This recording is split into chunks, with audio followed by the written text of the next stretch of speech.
Vous êtes sur RTI 1, c'est l'heure de votre journal. Bonjour et bienvenue. Il s'est tenu une réunion du Conseil national de sécurité et de nouvelles dispositions dans la lutte contre la Covid-19 ont été évoquées. Bientôt, il sera exigé un test négatif ou la vaccination à jour avant l'accès à certains lieux publics et le pass sanitaire sera obligatoire pour les passagers. Walter Amadou Ouattara reviendra sur ses décisions au tout début de ce journal. C'est une rencontre pour dire non aux raquettes sur les routes. Le ministère de la Promotion de la Bonne Gouvernance, le commissaire du gouvernement Ange Caissier et les acteurs du transport dans le Vivrier se sont rencontrés hier vendredi. Dans les jours à venir, il est prévu une intensification de la répression.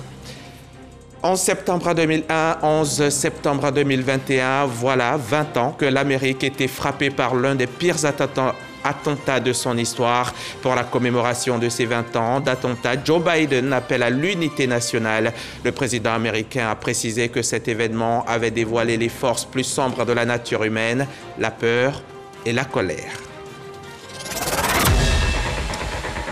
Jeudi dernier, une réunion du Conseil national de sécurité s'est tenue sous la présidence du chef de l'État, le président Alassane Ouattara.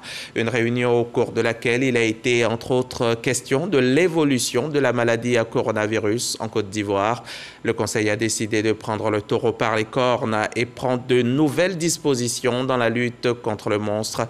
Nous avons décidé de revenir sur ces décisions du Conseil national de sécurité. Et c'est avec Walter Amadou Ouattara. La situation de la pandémie à coronavirus est préoccupante.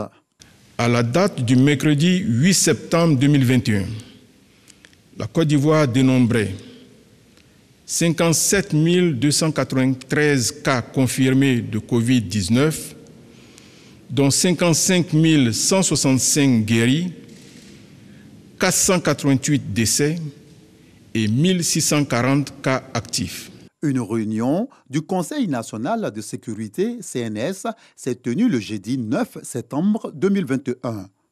La séance a été présidée par le président de la République, Alassane Ouattara. Il ressort de cette rencontre de grandes décisions, au nombre desquelles la validation de la mixité vaccinale, ce qui permet aux personnes ayant reçu la première dose du vaccin AstraZeneca de recevoir pour la seconde dose le vaccin Pfizer.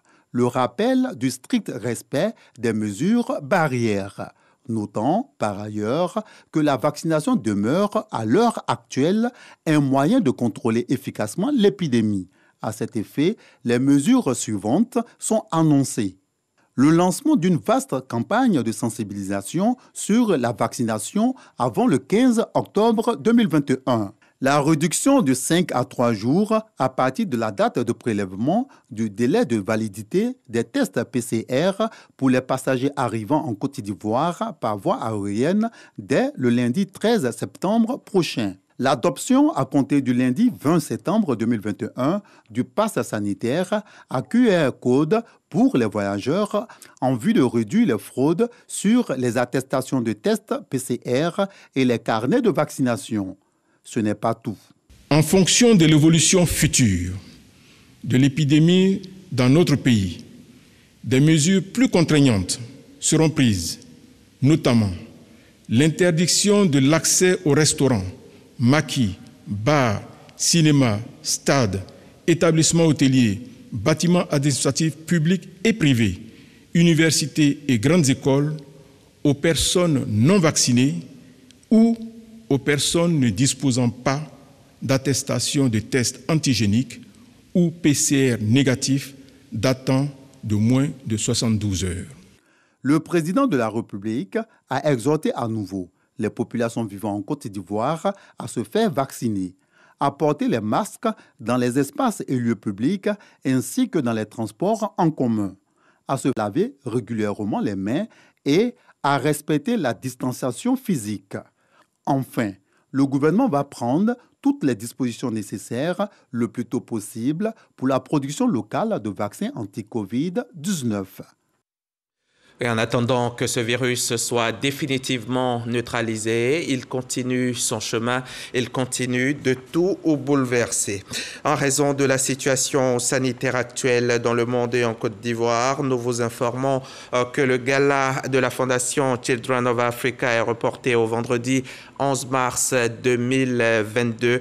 Cette décision a été motivée pour préserver la santé de tous. Nous espérons que cette nouvelle date vous conviendra. Les équipes de la Fondation restent mobilisées pour mener à bien les nombreuses actions en faveur des enfants d'Afrique. Toutes les réservations et contributions effectuées restent valables pour le prochain gala. Merci donc pour votre compréhension et votre indéfectible soutien. On va à présent compter nos malades et nos morts. C'est notre page noire quotidienne. C'est la page coronavirus.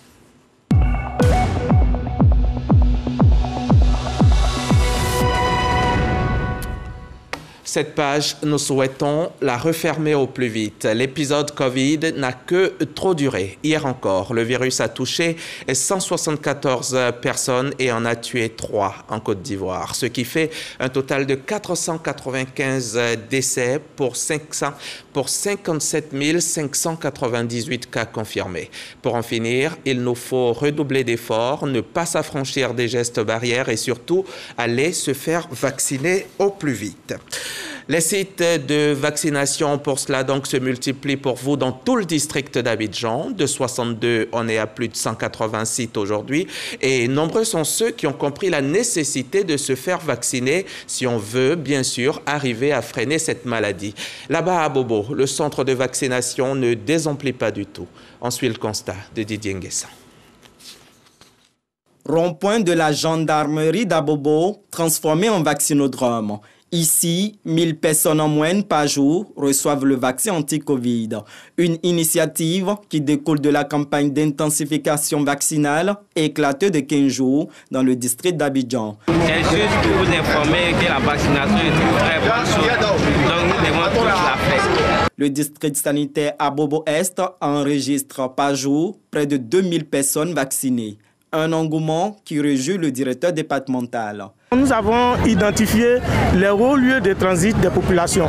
Et nous savons qu'au niveau de la commune d'Abobo, le rond-point de la gendarmerie constitue vraiment un lieu de passage de notre population, que ce soit la population d'Abobo, mais la population aussi de toutes les communes environnantes. Nous avons encore 2 autres sites.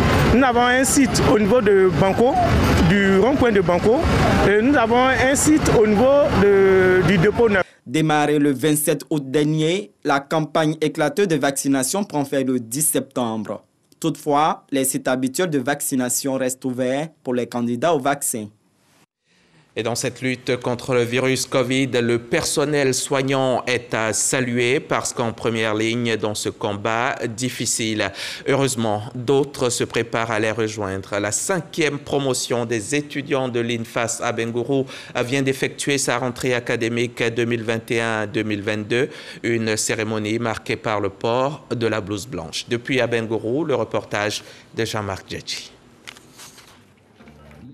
Ambiance conviviale au stade municipal d'Abengourou. C'est la rentrée solennelle de la 5e promotion des étudiants de l'Institut national de formation des agents de santé INFAS de la dite localité. Le respect du code de déontologie et le savoir-être sont primordiaux dans l'exercice des agents de santé.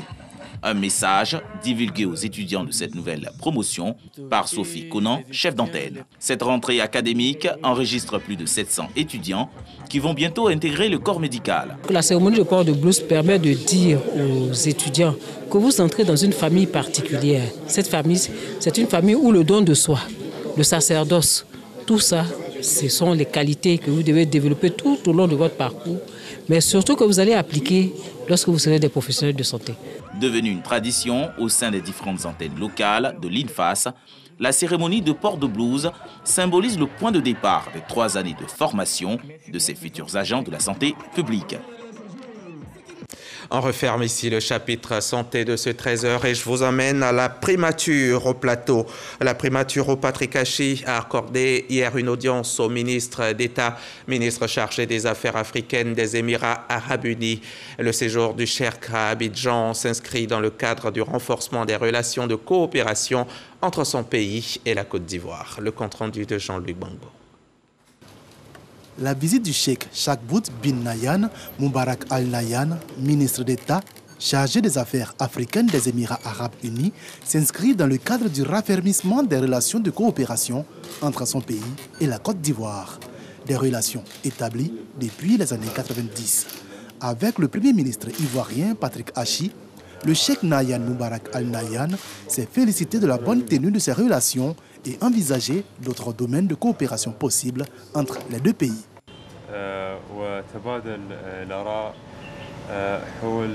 Nous avons échangé sur la nécessité de consolider les relations entre les Émirats arabes unis et la Côte d'Ivoire et surtout d'établir un partenariat gagnant-gagnant pour nos parents, nos populations, n'est-ce pas, des Émirats arabes unis ainsi que nos populations de la Côte d'Ivoire. Nous attendons dans un avenir proche à établir donc des négociations entre nos deux pays afin de déboucher sur des projets concrets qui seront donc, je dirais, utiles pour nos deux peuples. Avant la primature, le Cheikh Nahyan Moubarak Al Nahyan s'est entretenu avec le ministre d'État, ministre de l'Agriculture et du Développement rural. Kobena Kwasi Adjoumani a présenté à la délégation les atouts de l'agriculture ivoirienne et les raisons d'y investir. Le ministre nous a ouvert la voie pour vraiment aller d'abord aux Émirats, discuter avec les opérateurs qui veulent investir en Côte d'Ivoire, présenter tous nos projets. La Côte d'Ivoire doit être une plaque tournante à partir de laquelle nous allons transformer nos produits au niveau local et les exporter dans les autres pays. La Côte d'Ivoire entend ouvrir un bureau du Conseil Café-Cacao aux Émirats arabes unis et faire de ce pays le centre de sa politique agricole au Moyen-Orient et en Asie. Le ministre du Tourisme, qui a également pris part à ces échanges, a levé un coin de voile sur les prochains chantiers d'investissement émiratis dans le secteur touristique ivoirien. On va maintenant évoquer ce qui apparaît comme un véritable fléau dans notre société. Les grossesses en milieu scolaire, les effets psychologiques, la marginalisation, la déperdition scolaire, les décès liés aux complications de la grossesse et de l'accouchement, les infractions dues aux avortements clandestins. Les risques, vous le voyez, liés aux grossesses précoces sont multiples. Et pourtant, rien que dans le Grand-Togo, on a dénombré l'année dernière plus de 400 grossesses de jeunes élèves. Il fallait réagir. Et la réaction s'est faite. Pour pallier la situation, des espaces d'échange et de conseils sont initiés. On les appelle les espaces sûrs. Gros plan donc sur ces espaces et leur impact. Et c'est un reportage signé Eric Gorebi. Ambiance détendue et bon enfant. Nous sommes dans une salle de classe du lycée municipal de Tanda. Roselyne Kamélan, enseignante et mentor, anime la causerie. Ce matin, nous allons parler des mariages précoces et de leurs conséquences. D'accord? Selon vous, qu'est-ce qu'un mariage précoce? Un mariage précoce est un mariage qui intervient avant l'âge de 18 ans. Très bien, Manuel. Ce cadre d'échange, de confidence et de convivialité est appelé espace sûr.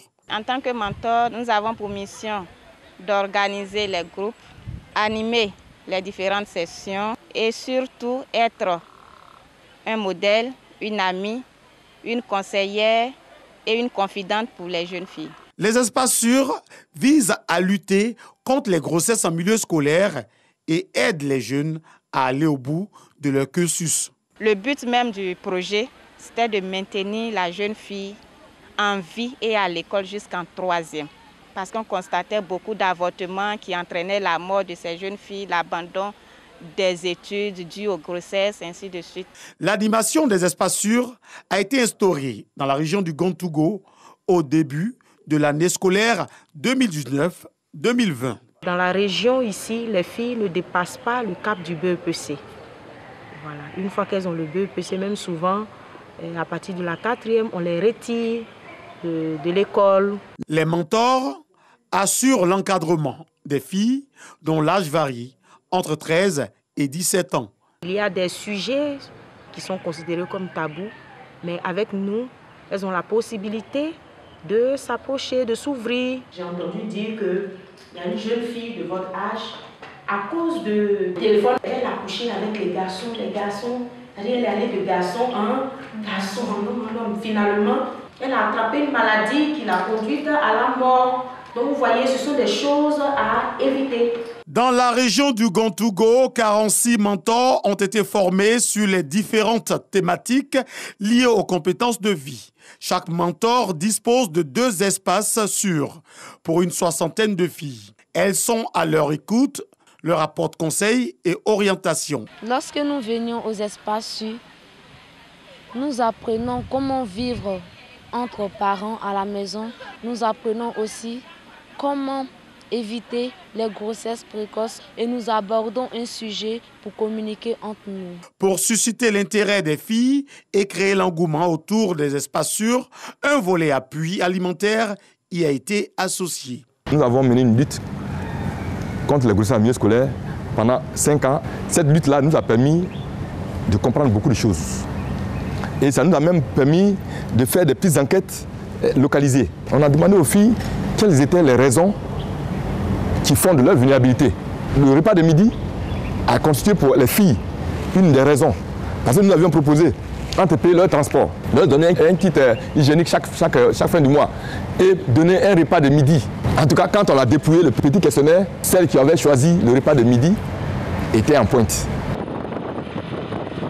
L'une des raisons de grossesse en milieu scolaire, c'est le fait pour ces gamines d'être livrées à elles-mêmes. On est 4.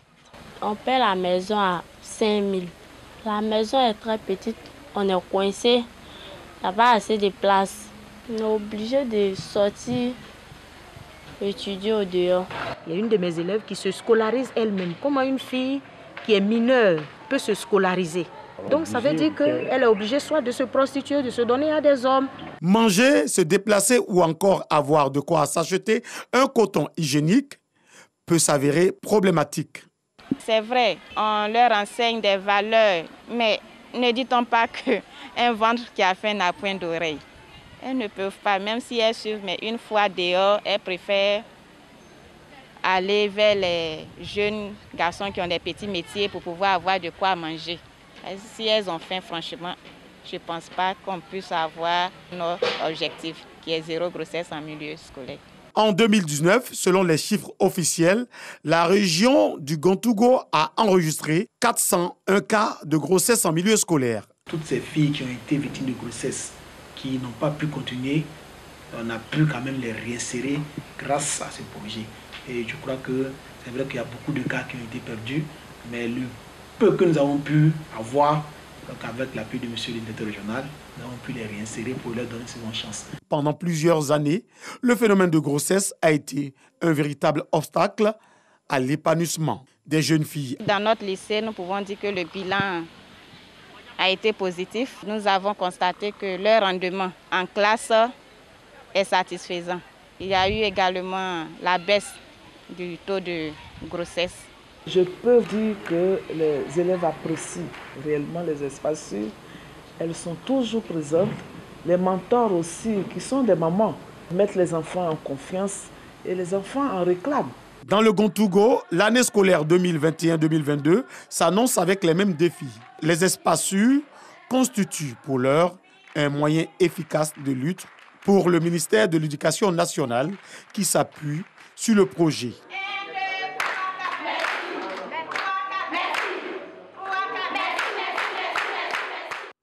Grossesse en milieu scolaire, la lutte s'accentue. Ce reportage d'Éric Goré est à revoir à volonté sur toutes nos plateformes digitales. Il faut rendre hommage aux hommes qui le méritent, car l'hommage rend le respect. Selon ses pairs, professeur Alain Sissoko est un grand homme qui a beaucoup fait pour la criminologie en Côte d'Ivoire. Celui qui a propulsé la criminologie au devant de la scène, l'espace public, dans l'espace universitaire. Et pour cela, à l'UFR Criminologie de l'Université Félix Houphouët-Boigny lui témoigne toute sa reconnaissance. Godefroy Okambawa. Après plus de 40 ans au service de l'unité de formation et de recherche de criminologie, le professeur Alain Sissoko, désormais doyen honoraire de la faculté, reçoit la reconnaissance de ses pairs. Un hommage rendu pour avoir œuvré toute sa carrière à l'émergence de cette unité, auparavant peu connue. C'est un travailleur. Comme on le dit chez nous, c'est un bosseur. Voyez-vous, dans tous les secteurs professionnels en Côte d'Ivoire, il y a des criminologues. Il y a des criminologues dans l'armée, dans la police, dans la gendarmerie. C'est un homme qui aime le travail. C'est un homme qui s'est mis au service de la formation. C'est un homme qui s'est mis au service donc, de la criminologie en Côte d'Ivoire. Selon les témoignages de ses condisciples, l'histoire de la criminologie en Côte d'Ivoire se confond avec la vie de l'homme. De l'Institut de criminologie, devenu plus tard centre de formation et aujourd'hui unité de formation et de recherche. Un parcours singulier. Il est toujours mieux de recevoir une distinction sur son costume que de recevoir une distinction à titre posthume. C'est un chrono de la carrière, parce que souvent le problème qu'on a ici, dans les pays africains, on fait la promotion suivant des hommes politiques, pas assez des enseignants qui font des sacrifices énormes pour la population, pour les jeunes que vous voyez. Ça fait pas de 40 ans que je suis à l'université. J'ai consacré ma vie à cette UFR. Une bonne partie de ma vie, je pense que c'est important. Je rends hommage pour tous les enseignants. Pas pour moi seul, mais cet hommage aussi revient aussi aux collaborateurs, enseignants qui sont autour de moi. Le ministre de l'Enseignement supérieur et de la Recherche scientifique, représenté par son directeur de cabinet, Kobea Arcel, a témoigné la reconnaissance de la nation à l'homme pour avoir contribué toutes ces années au rayonnement de la criminologie en Côte d'Ivoire. Créée en 1969, l'UFR de criminologie a formé des milliers de personnalités aujourd'hui au service de la nation, au nombre desquels le parrain de la cérémonie, le général de corps d'armée, Alessandre Apalo Touré, docteur en criminologie et commandant supérieur de la gendarmerie nationale. C'était un reportage de Godefroy Okambawa. On va maintenant dire non aux raquettes sur nos routes. Le ministère de la Promotion de la bonne gouvernance, du renforcement des capacités et de la lutte contre la corruption, le commissaire du gouvernement Ange Kessi Kwame Bernard et les acteurs du transport de vivriers se sont concertés hier vendredi. Une rencontre qui présage d'une intensification de la répression. C'est ce que nous dit Laure Goretti. Ils étaient tous représentés au plus haut niveau pour parler des difficultés qui minent leur secteur. Transporteurs et acteurs du vivrier se sont exprimés devant le commissaire du gouvernement et le ministre de la bonne gouvernance. C'est une souffrance que nous vivons au quotidien. Nous, en tant que conducteurs, nous sommes obligés, bien obligés, de payer de l'argent à chaque barrage. À chaque coup de sifflet, nous devons donner de l'argent. Et nous ne savons pas pourquoi nous devons donner de l'argent. Nos véhicules sont en règle, on doit payer de l'argent. Les véhicules ne sont pas en règle, on doit payer de l'argent. Donc on ne sait plus. C'est des personnes qui achètent leurs produits du bon champ et qui viennent avec sur Abidjan la marchandise. Et aussi il y a des faux frais qui sont affectés à ces différentes transactions du bon champ jusqu'à la ville. Donc voyez-vous, forcément, la dernière personne qui ira au marché faire ses provisions va vraiment sentir le coup dur. Zorobi Balo a annoncé une intensification des mesures de répression dans la lutte contre le racket qui touche ce secteur. Selon le ministre, ces mesures vont rentrer en vigueur dans quelques jours. L'augmentation du coût de la vie est liée au phénomène de la corruption et du racket. C'est ce que nous avons noté. Les transporteurs de vivriers doivent payer à différents barrages, à chacune des étapes, un certain nombre de sommes d'argent qui va de quelques centaines de mille à plusieurs millions de francs CFA suivant la nature et la quantité de la marchandise. Nous avons décidé, ensemble avec le commissaire du gouvernement, d'intensifier la répression de la corruption dans le domaine du transport, avec un regard particulier sur le secteur du vivrier pour pouvoir soulager nos populations. Le commissaire du gouvernement, de son côté, a invité ces acteurs du transport et du vivrier à porter plainte devant les juridictions compétentes lorsqu'ils en sont victimes. Cette rencontre des acteurs du vivrier, des transporteurs et le ministre de la bonne gouvernance s'inscrit dans la lutte contre la corruption, une des priorités du gouvernement ivoirien qui va toucher tous les secteurs d'activité. Cette voix, vous en convenez avec moi, n'est pas celle de Laure Goretti. Son reportage a été commenté par Éric Goré du service politique de la rédaction. Allons-y à l'aéroport d'Abidjan. L'aéroport international Félix Houphouët-Boigny, aujourd'hui parmi les plus compétitifs d'Afrique. Il est conforme aujourd'hui donc à tous les standards internationaux pour le grand bonheur des usagers. Mais pour en arriver à cette position, il a fallu faire des efforts, notamment en matière de sécurité de la navigation. Cette semaine, le directeur général de l'aviation civile a fait le point de tout ce qui a été réalisé pour préparer le rebond de trafic à venir. C'était au micro RTI 1 de Lanciné Bakayoko. En matière de sécurité aérienne, le taux de conformité de l'aéroport d'Abidjan aux normes mondiales de l'aviation civile est passé de 42% en 2011 à 82% aujourd'hui. C'est le résultat des réformes vigoureuses engagées par l'autorité nationale de l'aviation civile. Nous avons déroulé un plan d'action. Et dans ce plan d'action, il y avait tout. Il y avait le recrutement du personnel, la qualification du personnel, l'élaboration des textes. Nous avons élaboré 300 textes réglementaires, la mise en place d'un dispositif qui permette d'améliorer la sûreté de l'aéroport. Tous ces changements positifs ont également favorisé l'augmentation du trafic passager à l'aéroport d'Abidjan. Sur les 10 dernières années, ce trafic a augmenté de 647 000 passagers à plus de 2 millions en 2019. Ce volume n'est d'ailleurs plus adapté au trafic reçu à l'aérogare. Des travaux sont donc nécessaires. Les statisticiens prévoient que nous retrouvions notre niveau de 2019 en 2023. Donc nous serons saturés. Il faut donc prendre les devants et faire des investissements. Et c'est à cela que l'État s'emploie.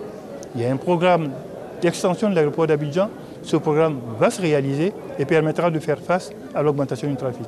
À terme, tous ces travaux d'équipement devraient accroître les capacités de l'aéroport d'Abidjan à 5 millions de passagers annuellement. D'autres projets comme la certification de l'aéroport de Bouaké ou le long courrier, en l'occurrence les vols directs vers les États-Unis par la compagnie nationale, sont sur orbite.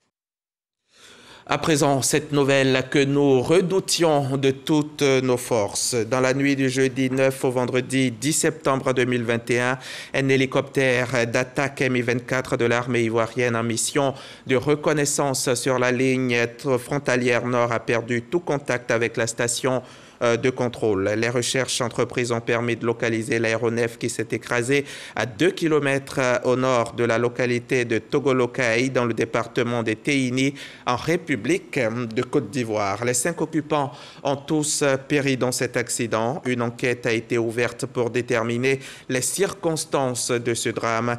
Le chef d'état-major général des armées présente ses condoléances aux familles des disparus et les assure du soutien de l'ensemble des forces de défense et de sécurité de Côte d'Ivoire.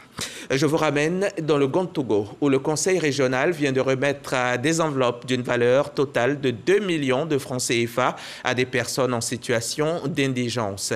C'était cette semaine au siège du conseil à Bondokou, une action du conseil donc qui est à sa 6e édition. Les précisions de Laure Goretti et Franck Quadio. Des dons en espèces aux personnes indigentes offerts par le conseil régional du Gontogo, choisi par les centres sociaux de la région. 23 bénéficiaires ont reçu des enveloppes qui varient entre 70 000 francs et 150 000 francs CFA. Kwasi Patrice, leur porte-parole, a traduit sa reconnaissance aux autorités du conseil régional. Pour l'année 2021, le conseil régional du Gontogo aura consacré plus de 35 millions de francs CFA pour accompagner les personnes en situation de vulnérabilité. Selon le président du conseil, cette action s'inscrit dans le cadre des activités sociales de l'institution et vise à apporter un mieux-être aux personnes vulnérables. Depuis 2016, nous sommes vraiment aux côtés de nos parents. Certains sont handicapés, parce que certains ont des enfants qui sont nés avec des malformations, c'est difficile. Il y a des veuves parmi qui ne peuvent même pas s'occuper de leurs enfants. Et partager ces instants-là avec ses parents qui portent des handicaps, on a la chair de poule. C'est-à-dire que c'est émouvant. L'étape prochaine est la remise du prise en charge de 20 millions de francs CFA aux élèves déscolarisés de la région et à des étudiants, suivis de la remise de matériel d'entretien. Henri, on pleure.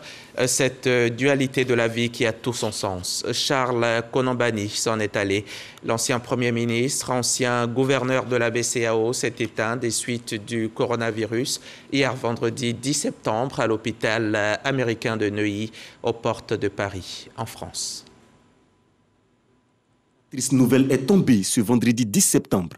Charles Konambani est décédé en France, où il avait été évacué pour des soins. Charles Konambani fut Premier ministre de Côte d'Ivoire de 2005 à 2007. Avant cette nomination à la tête du gouvernement ivoirien, il a occupé le poste de gouverneur de la BCEAO de 1990 à 2005. Après la crise post-électorale de 2010, il s'est vu confier le poste de président de la Commission Dialogue, Vérité et Réconciliation, CDVR, de 2011 à 2014. Cadre du PDCI, Charles Konambani a été candidat à l'élection présidentielle de 2015. Économiste de formation, il commence sa carrière professionnelle à la Caisse de stabilisation Caisse Stable en 1969. En tant que chargé de mission, en 1976, il entame sa carrière de banquier à la BCEAO. 10 ans plus tard, il devient le directeur national de la BCEAO. Charles Konambani est né le 11 novembre 1942 à Divo, région du Lodjibois. La Côte d'Ivoire vient ainsi de perdre un de ses valeureux fils. Encore une épreuve pour la Côte d'Ivoire, un moment de peine pour l'ensemble des Ivoiriens avec à leur tête le chef de l'État, le président Alassane Ouattara. J'ai appris avec tristesse le décès de mon ami et frère Charles Konambani, ancien Premier ministre, ancien président de la CDVR, Commission Dialogue, Vérité et Réconciliation, et ancien gouverneur de la Banque centrale des États de l'Afrique de l'Ouest, la BCEAO. Je rends hommage à un grand serviteur de l'État, une personnalité politique de premier plan dont la contribution à la réconciliation nationale a été importante. Je présente mes condoléances les plus attristées à son épouse, à ses enfants, à sa famille, ainsi qu'à tous ses proches. Que son âme repose en paix. Alassane Ouattara, président de la République de Côte d'Ivoire. L'homme qui se vante de n'avoir jamais pleuré n'est pas le plus grand des hommes, mais le plus grand des imbéciles. Eux, les Américains, ont pleuré il y a 20 ans déjà, meurtris dans leur chair par les attentats du 11 septembre 2001. Pour la commémoration de ces 20 ans des attentats, Joe Biden a enregistré et diffusé une déclaration contrairement à ses prédécesseurs. Il appelle notamment à l'unité nationale. Le président américain a également précisé que cet événement avait dévoilé les forces plus sombres de la nature humaine, la peur et la colère. Joe Biden évoque notamment le ressentiment et la violence contre les musulmans américains, adeptes sincères d'une religion de paix.